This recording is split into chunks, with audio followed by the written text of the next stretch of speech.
Well,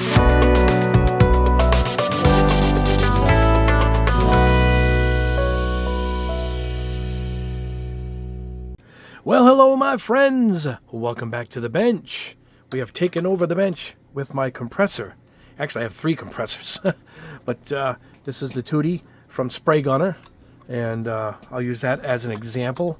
I also have behind me the one from Amazon, and over here is my Fortress, my 2-gallon Fortress from Harbor Freight. But this is just this will work the same on all compressors. And I'm just going to show you quickly how to set the PSI. I get a lot of questions where people are a little confused on dialing it in, and it's really quite simple. But what happens is you end up losing a couple of pounds as you spray, and there's a way to lock that in where you don't have to worry about losing the few pounds. And mine here loses about 2 to 4 pounds. I've had some that lose 4 to 6, so you really should use this trick. And this video is a repost. The one I put up the other night, I pulled down after only a few hundred views. I realized the confusion with PSI and bar pressure. In America, we primarily use PSI. So PSI is in red. Bar pressure is on the inside. I've always gone by PSI. Many guys use bar, but I believe bar is mostly used in Europe. You'll know when you read magazines and some websites, you know they're out of Europe, particularly if you're looking at hobby stuff that comes from there, and it'll say, we recommend, 2 bars of pressure to spray this, or 1 point something. That's what they mean, but in America it translates here. So for this video, primarily, I'm going to go with bars of pressure. I'm going to go with PSI, which is the red, and you can use the same technique. If you're using bar, you're going to see the needle is going to shift, is what happens. This is a spare pressure gauge I have on hand. This one has the knob at the bottom for adjusting. Out here will be your hose. This will attach to the compressor. No spot for a moisture trap, which is right here. But you can also run the moisture trap at the end of the airbrush. I actually run 2 moisture traps because I have one of these on all of my compressors, and I have a moisture trap on my handle. Doubling up on the moisture traps doesn't hurt, but a little bit overkill, but it doesn't hurt. So let me go ahead and show you how we're going to do this. Now here's what we're going to do. I have a tank, which I recommend for all your compressors. This way it's filled up with air. I don't have to have it running. You can see I turned it on, but no air is filling in because the tank is full. So I'm going to tip this over. We'll put this little box on here to hold it up so you guys can see on camera what we're about to do here. So check this out. I'm going to make sure this is locked in for us here. Okay, here we go. Here's what we're going to do. It doesn't want to stay up for me. I will hold it up. All right, let me grab my airbrush here and hook it up. And let me zoom in the camera. And let me show you how this works. 1 second. All right, there we are. We are zoomed in. You can see my nice new paint line in the background there. Restock just arrived, I believe, today. Anyway, you can see the needle is between 20 and 30 PSI. Sorry, it's a little dirty. It's below the bench. And let's zoom in. There we go. It's below the bench, and a lot of paint seems to hit it.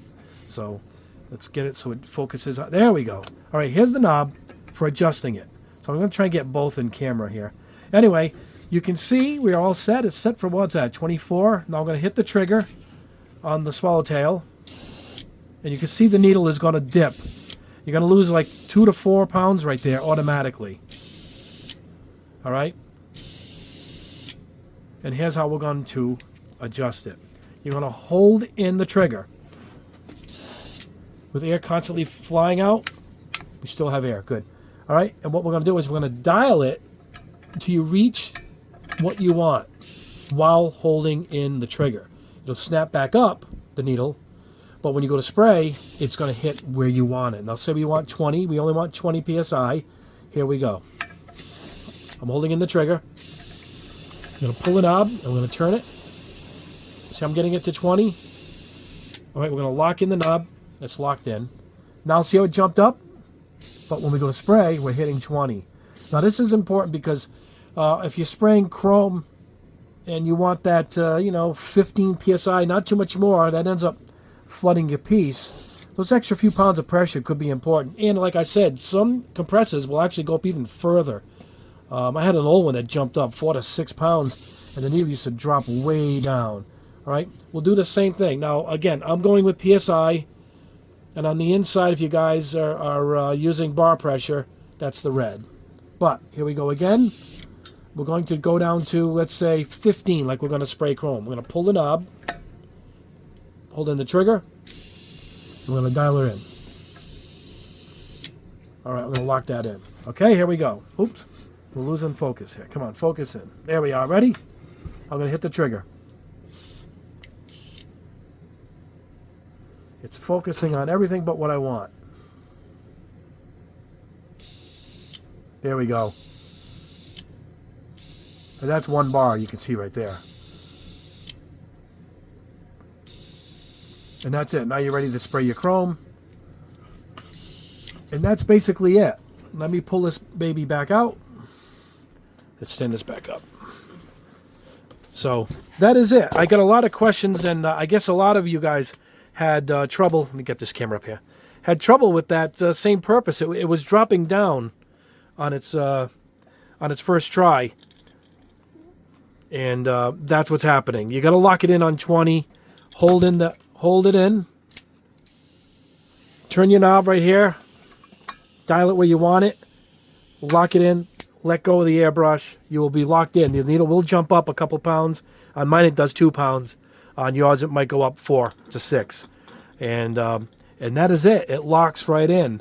And you're good to go. And you can adjust it if you're switching kinds of paint. If you're going to go up to a primer, you want to go higher up, that's no problem. This works with both, with a tank and without a tank. Same thing, except it's always constantly running. This is actually still filled of air. That's why I recommend.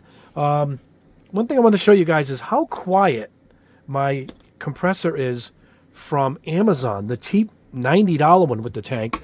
This one ain't too bad either. This is like $130, and it's really it's been a workhorse for me. But let me show you the difference in sound. I was really quite shocked at the sound level on both. Let's see if we can get this one running.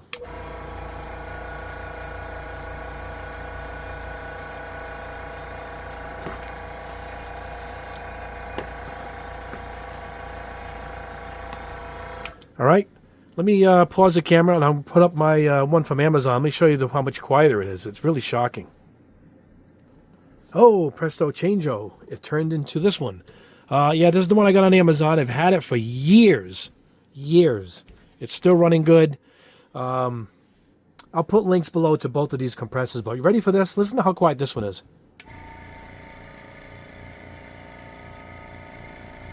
That's pretty impressive. And this thing's been running strong for a good, I gotta say, 5 years. The one I bought and did a test was the same one, just the updated version. It's got a cooling fan, and that one I gave away in the video. But I'll put a link below for this. I'm very impressed. That's why it says really you can get in the ground floor with all the proper equipment you need. A good airbrush now is $100. Matter of fact, if you're gonna budget, some of these gallery ones, these lower price ones, are $50. I use it all the time for primers, and my clear coats, and my base coat. It's just beautiful. So really, you can get in the door with a tank compressor. Let's turn that off. I'm talking over it. And an airbrush. Somebody wrote to me today. They asked me if I can help them with a setup, and I'm going to get them a setup. Probably going to recommend this and a decent airbrush. You're good to go. So really, cost-wise, it's really come down, particularly when you're getting an airbrush compressor. It's quality as this for the same price. I tried to look into releasing a compressor with my name on it, a Barbatos-Rex or a Mecha Empire one, and there's no innovations to them at all. They're all made, I think, in 1 or 2 factories. I found out in my research. They're all made by the same thing, the same parts, and there's no real innovation in it. And if I release a product, my swallowtail airbrush, and it's really nice, it's really packed with features for $100. And that's the kind of thing I like to do. But with a compressor, it would just have my name on it or my colors, or it really wouldn't be that special.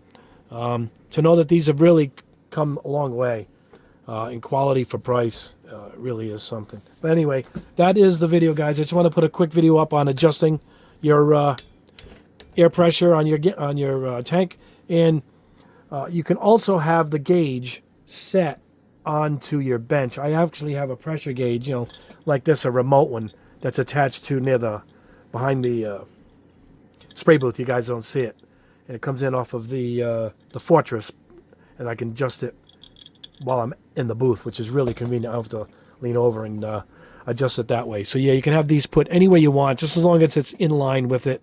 And like I said, if you don't have a moisture trap, that's how you let the moisture out. Go ahead and get the one like I showed you on my, I'm going to detach this on here. This captures dust. This is from GSI Krios, Mr. Hobby. Drain and dust, so it captures moisture and dust. It's got a filter inside it. It's not cheap. The other ones you see, the plastic ones, they're like $5-10. They'll kind of get the job done, but this is like a next level up. Really quality piece. It adds to it. It doesn't really add any weight. It's all aluminum, and it's really, really lightweight. I put the quick connect on the back, and I use this brush quite a lot, so I put it on this one. And yeah, I'll put a link below for this too. It really is a really quality piece from GSI. And yeah, I'll put a link up for this compressor and the Tootie, which really runs great. It's a little louder, but it really runs terrific too. They're both really great running air compressors. Anyway, guys, that is the video. I hope this could help. I got a lot of questions on that. Coming up soon, I got Atom paints. These are brand new from Ammo.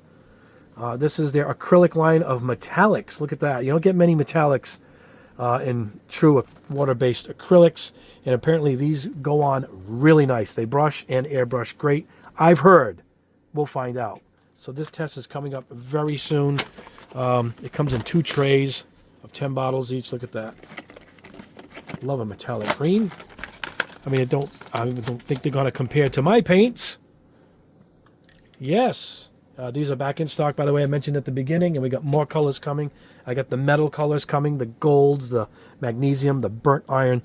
Those are coming very soon to, hold on, my lineup.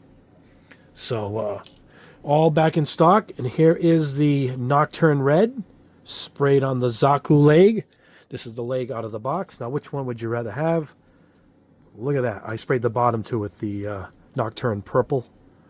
And you can see the difference right there. Look at that. So there you are. I will put a link below for my new paint line, and we will take it from there. I just got this in today. I was walking down the aisle in Lowe's, and I saw Glidden had a spray matte, clear matte. It says flawless finish, dries in 5 minutes, no drips, no streaks. We shall see. I think it's an enamel. I don't know what this could be. I got to find out what that is, but I'll be testing that too. I like testing everything, so that's why I grabbed that. Anyway, guys, have a great rest of your weekend. I'm not sure if I'll be back in another video this weekend. Easter Sunday's coming up. But if I do, I'll put a video up tomorrow for Easter Sunday, and we'll take it from there. Anyway, guys, thank you so much for watching. Please like the video. Subscribe if you haven't already. And like the video and hit the notification bell so you know when more videos are coming. We're approaching that 100,000 mark. We're going to have a massive, massive giveaway once we hit that. We'll probably hit that at the beginning of summer, maybe sometime in the spring. It's kind of a little faster than I thought. So with your guys' help, we can do this. Anyway, guys, have a wonderful rest of your day. Happy Easter. God bless you all. Have a great day.